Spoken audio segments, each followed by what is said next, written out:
Welcome to SVG-TV's news for Wednesday, January 24th, 2024.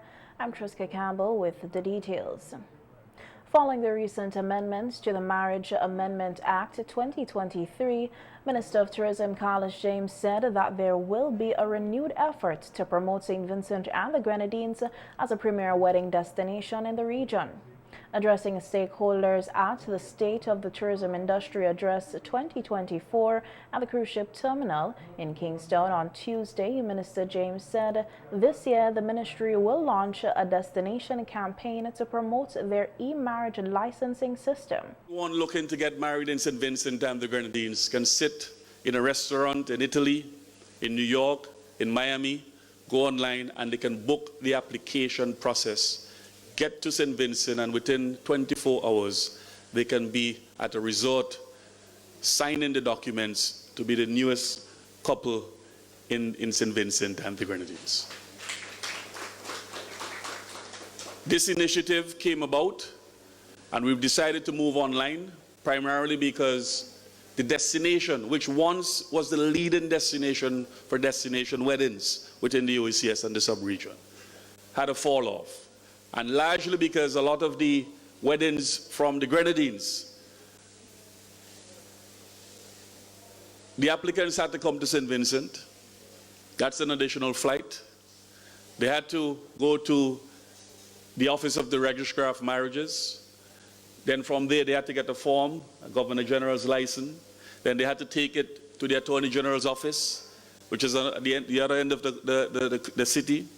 They had to get that stamp from the Attorney General, then take it back to the Registrar of Marriages.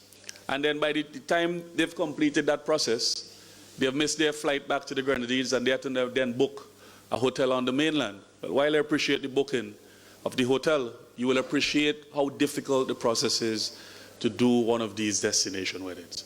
The tourism minister says as part of the new measures, visitors who wish to get married in SVG will also no longer need to visit the High Court Registry to lodge and pay for their marriage license. Other islands that are not blessed as us and come with the challenges of being a multi-island state, that process of decentralizing weddings, we decided to, one, decentralize it physically, where revenue officers in the Grenadines can now take applications for marriages, and also we have moved it virtually, where these things can also be done by way of an application online. Payment process, everything will be done electronically and online.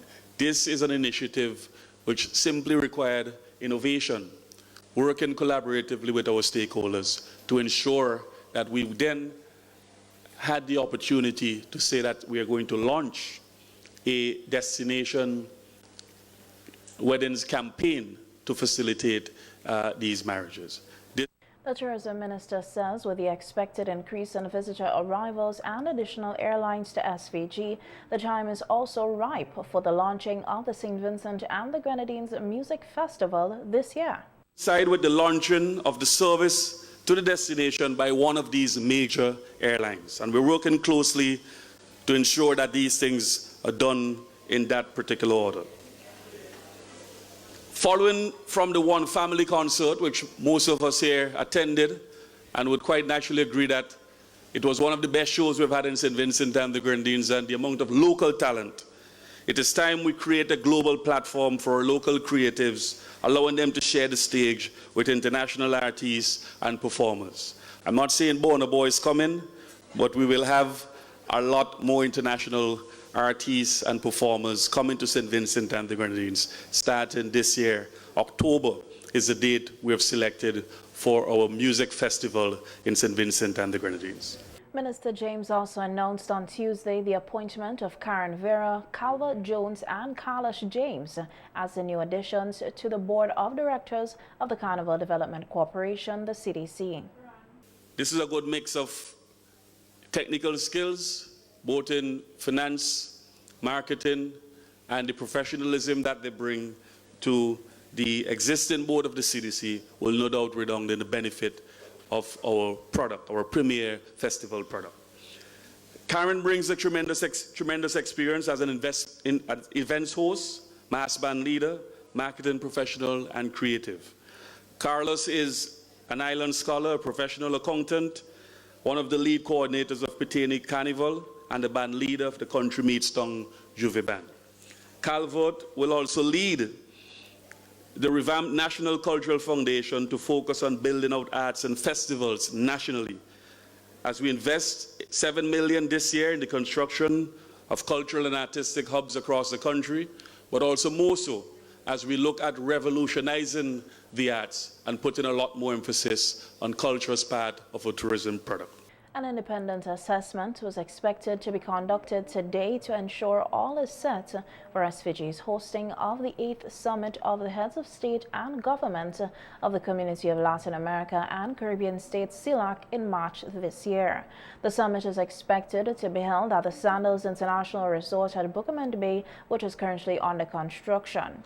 On radio today, Acting Prime Minister Montgomery Daniel says the assessment is to ensure the facility will be ready to host the high-level meeting. Developments there are challenging, but of course, from the reports of the engineers, that everything would be on stream for the opening of that CELAC meeting. While, of course, that we have been told by the engineers that matters there will be well in order, of course, I have just, as the Minister of Transport and Works, I have just request of, through the Office of the Permanent Secretary, to have an independent assessment done to ensure that the time frame as identified for the CELAC meeting, to which the works have been challenging at this time, that independent assessment, which will be conducted sometime today, to give an indication as to really what it's that assessment in terms of the time frame to meeting the CELAC deadline meeting. It is important that we do that because we want to make sure that things are in place for that meeting. And so while we have that for Sandals, of course, we have the other hotels to which we are working on to ensure that there are much more hotel rooms in this country as the tourism industry further develops. Heads of government of CELAC are expected to arrive at SVG from February 29th for the opening ceremony of the summit, which will open on March 1st, 2024. In other news, the construction of the port modernization project in capital Kingston continues to be a headache for fisherfolk who use the jetty at the Kingston Fish Market to sell their catch. Fisherman and president of the National Fisherfolk Organization, Winsbert Harry, told SVGTV News that there will be no jetty at the Kingston Fish Market to land their catch, as the sand from the port modernization project is taking over the entire waterfront. Noticing in late November this year, when they start to do the backfilling and they start to do the drilling, we see this sand start encroaching this jetty here, and then it take this whole side of the jetty, so all the boat had to move, the trawlers and them couldn't dock on this side. All here where you see sand used to be water. Sometimes you had to say about 10 feet of water down. You couldn't go down there just to be breath. You had to go down and come back up. So they was very deep down. And from there now you see the sand, the boat then start to go on the other side. But while the work continue going into full swing and full operation, the sand now come on the other side. So we have to now move the boat from this side. So what we're seeing is that this wharf is out now, out of operation. No boat cannot go there. They cannot pass the close. If you're coming in with the engine now, it will mash up the engine foot. So most of the boats now have to move on that side of the water. Your sand right up to the rim, right up to your feet. You could go down there where it used to be 10 feet of water. So this is the problem we, the fisher folks are facing. highlight the issue to the management of the Kingston Fish Market. We draw the attention to the to persons within the project.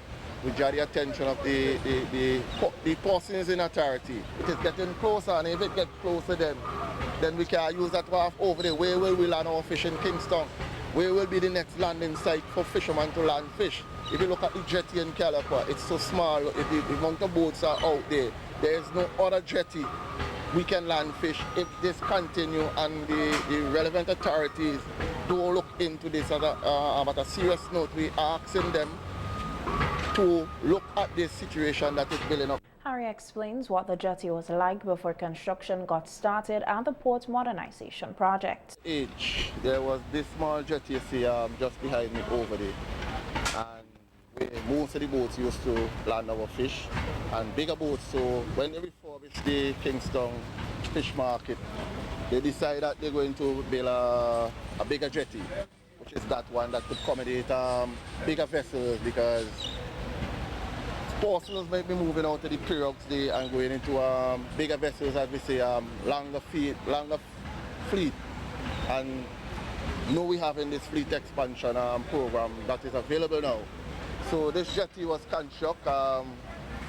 Back then, all the trawlers used to be on this jetty here, and the smaller boats over there. You could see the gas line that used to, water pump that used to feed these boats. You used to have the boats from Trinidad, boats from Grenada, that when we used to do the transshipment, and they ship to the Argyle International Airport, and then you have the bigger boats used to dock here. That was going on for several years, but what I noticed now, which all of the fishermen is in very full support of, is the new port, Kingston Port Modernization project, that they're constructing a new port, and this port is approximately close to this jetty here, and then they start to, after the dredging, they bring sand to reclaim land, and everything was good as normal, business as usual. We was told that we will be operating in the same manner, business as, and things. There will be no defection from what's happening over there. Other than the issue with the jetty, Harris says there are several other problems that fisherfolk are facing as a result of the port modernization project. There are persons getting out of the industry. We're not having much younger people getting into the industry, because since this project here come on stream, I could see the effect it caused to the fishing industry. We have the effect on the eastern side where the dredging. The fisher folks are complaining right now they can't even catch any fish in that area. It get more deeper, they have to buy more line, more equipment to touch the bottom, because we used to be 2 meters, now gone 6 meters. So there's no fish there because all the stuff that was in the habitat was in the bottom gone. And then the beach seine fishers who used to fishing around this shoreline here, due to the heavy construction and the water running, they can't catch no jacks, no sprat, nothing across here. The water all time muddy. So the fishing activities around Kingston is really gone, and then you have the displacement of a whole fishing community, which is Rose Place. So we really, the industry really see the spill off at this project here. Some of the other fisher folk affected are questioning where they will land their catch with the problem if the problem worsens. We have a bit of problem here with the water. Right now we just cannot use this wharf here because of the project. All the sand is filling up the wharf, so the wharf is out of order right now. Alongside the wharf, they go sometimes. After a while, the sand come on the wharf. No boat can go alongside to pack up. And I see the need for them to take out the sand from there, that the boat them to come alongside again. It's about main boat, because you could tie on each other. You could tie on each other. both on the inside and one on the outside. So say 1, 2, 3. Main on each side. But we don't park like that. Some come and most of the boat when we don't got space we go down normal beach. The boat used to tie up on the two side, right? Now no boat can tie up on the two side. All the boat in them coming that side they walk now. So when over they full up, where far we going? Eh? We're going when over they full up, all this what sand don't reach over the other side, you know. What we going to do? If we going to park the boat, we have to put them on mortgage. Eh? My name is Nigel Lishang. If we going to put them watch, not even a dinghy could go there and tie up right now. I go there yesterday, I try to put two over there, I nearly fracture my neck. Police have arrested and charged Elron Lavia, a 26-year-old fisherman of Clear Valley, for engaging in commercial activity by selling fish in contravention of the Kingstown and Country Planning Zoned Area Declaration of the Kingstown Order. The offense was allegedly committed on Wednesday, January 17, 2024, at about 9:30 a.m. in Kingstown. Lavia was granted station bail and he appeared before the Kingstown Magistrate Court today, Wednesday, January 24th, and pleaded not guilty to the charge. The court ordered the continuance of the accused bail condition, and the matter was adjourned to March 18, 2024 for trial. Unions pension reform.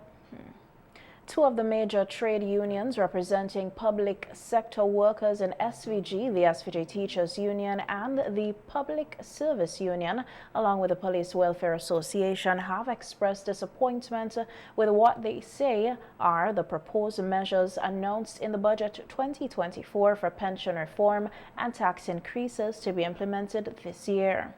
In a joint statement, the unions say the organizations that represent the interests of their members, they understand the need for pragmatic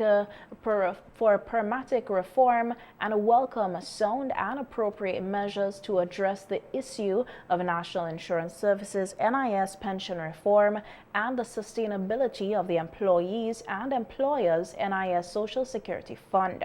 However, they are extremely aggrieved and disappointed at some of the proposed pragmatic changes and manner in which the government went ahead and enacted burdensome changes on the NIS pension system, coupled with multiple increases in taxes, all at the expense of workers and the general public.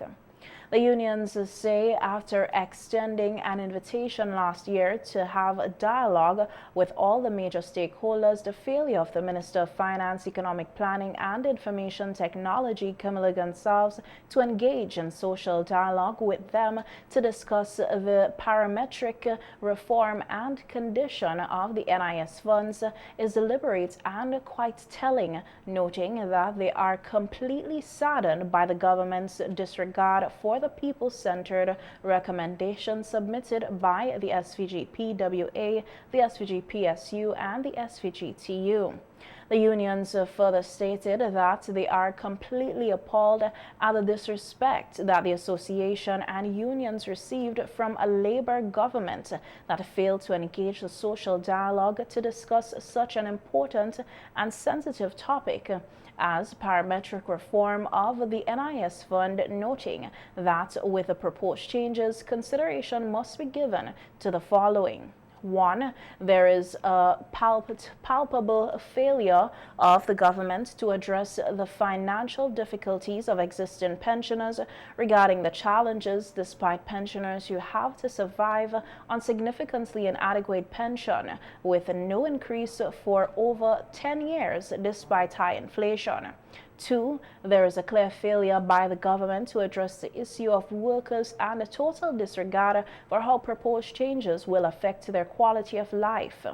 3. There is blatant disregard for the need to ensure tripartite representation on the NIS board in an effort to ensure a strong governance system, and 4, a stubborn refusal by the government to change the composition of the investment committee despite a high priority recommendation by the actuaries for better transparency and accountability.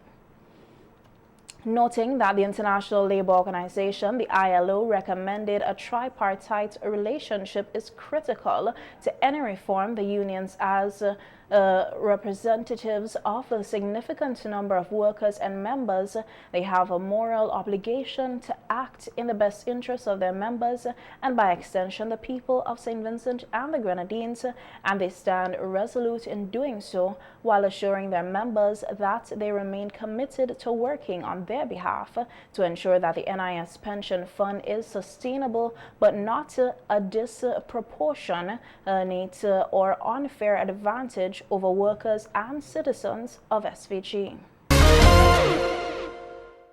The Ministry of Education National Reconciliation has implemented the Staff All Education program to help primary school students improve their literacy and numeracy skills despite the impact of the COVID-19 pandemic. A news release from the ministry says the Staff All program has a comprehensive curriculum offering a wide range of educational content, including phonics, reading language arts, mathematics, and more. It also emphasizes a phonics-based approach to reading, which is considered effective in helping children develop strong reading and language skills. According to the ministry, the Staff All application caters to various age groups from the pre-primary to early primary and is known for its interactive and engaging learning activities, which are important in making the learning process enjoyable for young learners. The ministry says the education program inclusion of games helps to reinforce concepts and keep children motivated to learn too. The app's user's interface is said to be child-friendly, making it easy for young children to navigate the use of the platform independently and is accessible on various devices, including smartphones, tablets, and computers, allowing for flexible learning options. The Staff All initiative was born of the COVID-19 response project funded by the government of St. Vincent and the Grenadines and the Caribbean Development Bank, the CDB, a project which aims to promote the continuity of teaching and learning and the recovery of learning through online or face-to-face interactions. The Ministry of Education and National Reconciliation is urging teachers and parents to work along with their students to make full use of the program and help improve students' performance overall. Parents are also advised to check with their children's class teacher to find out more about using Staff All. In other news now, the police have launched an investigation into the shooting of a 54-year-old resident of Gibson Corner who was shot at about 11:30 a.m. on January 22, 2024 in Gibson Corner. The police say the preliminary information revealed that the victim and the assailant were engaged in an argument when the assailant shot him in the left leg and on the left side of his chest. The victim is warded at the Milton Cato Memorial Hospital in stable condition. One male suspect is in custody assisting with the investigation. Meanwhile, the Major Crime Unit of the RSVG Police Force has launched an investigation into reports of wounding with intent and attempted robbery, which were allegedly committed on Sunday, January 21st in the Annisville area at the southern end of the tarmac of the decommissioned E.T. Joshua Airport. The police say, according to the investigation, at about 4:30 a.m., a 40-year-old unemployed male of Fairhall and a 20-year-old female cashier of Villa Fountain Road were on the tarmac when a masked man with a gun accosted them and demanded money. The female ran away from the scene of the incident and the male was able to escape with his car, which was parked nearby. While the male victim was driving away, the assailant fired gunshots in his direction. One of the bullets struck him on the right side of his face. The police were alerted and the officers from the narcotics unit based in Arnisville responded, secured the area and transported the victim to the Milton Cato Memorial Hospital for medical treatment. The police are encouraging anyone with information that can assist with these investigations and other crimes to contact the Criminal Investigations Department Major Crimes Unit at 457-1211. The police say all calls will be treated confidentially. And the Criminal Investigations Department, the CID of the SVG Police Force, is seeking the assistance of the public in identifying and locating 2 persons of interest who are wanted for questioning in connection with several criminal matters. Anyone who can identify these persons are asked to call the police emergency at 911 or 999 or contact the Criminal Investigations Department at 457-1211 extension 4837 or any police station or police officer you're comfortable speaking with.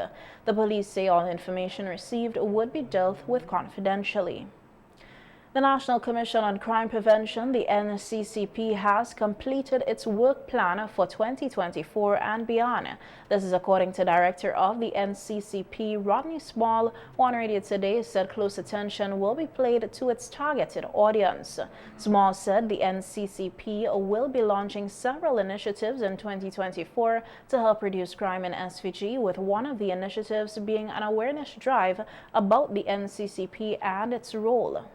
NCCP, under the Ministry of National Security, we have completed an entire work plan and a strat plan for the year. The year is 2024 to 2025 and beyond, looking at where our programs would be best suited and paying very close attention to our target audience. We know that we had an unfortunate year last year where our numbers, where crime and violence concern was very high. So we did a lot of studies and a lot of observation and looking at different stats to see what would work for different communities, schools and churches and organizations as a whole. So a lot of our programs are geared and specifically geared towards a lot of our target audience. We have things that would be we geared towards the young people, the older folks, the community, the schools and the churches. Stuff that more hands-on approaches, more practical stuff, and of course bringing awareness to the whole NCCP and their role. Another initiative is Dub Loud, which Small says will be targeting schools nationwide and will include influencers and community leaders who can serve as mentors. Right now, we're in the process of looking at an initiative that we call Loud. We're still in the final stage where we want to have an aggressive takeover to all the schools where we're going with different influencers, not necessarily just popular public figures, but influencers, persons who can speak, persons who can be mentors to students, and not just students, but persons who sit on the block, or just community leaders, embrace them again and get them to be a part of this initiative called Loud, where, we have an entire caravan and we want to take over the school for probably approximately a half an hour to 40 minutes just talking to the students. As I said, it's not finalized yet. That's just one of the initiatives that we really want persons to start looking forward to and talking about. So when that is finalized, we'll give a general update to the entire nation. Small says the NCCP will be working closely with the SVG Police Force to help deal with the country's crime situation. In other local news, District Governor of the Lions Club, Dr. Chesley Goodard, will pay an official visit to the Lions and Leo clubs here in St. Vincent and the Grenadines from January 28 to the 31st, 2024, as part of his visit to clubs in Sub-District 60B of Lions Club International. A news release says that during his visit to Lyon, Dr. Chesley will engage with clubs on St. Vincent and Union Island, and his visit will provide an opportunity for clubs to discuss goals and work programs with the district governor in meetings with clubs.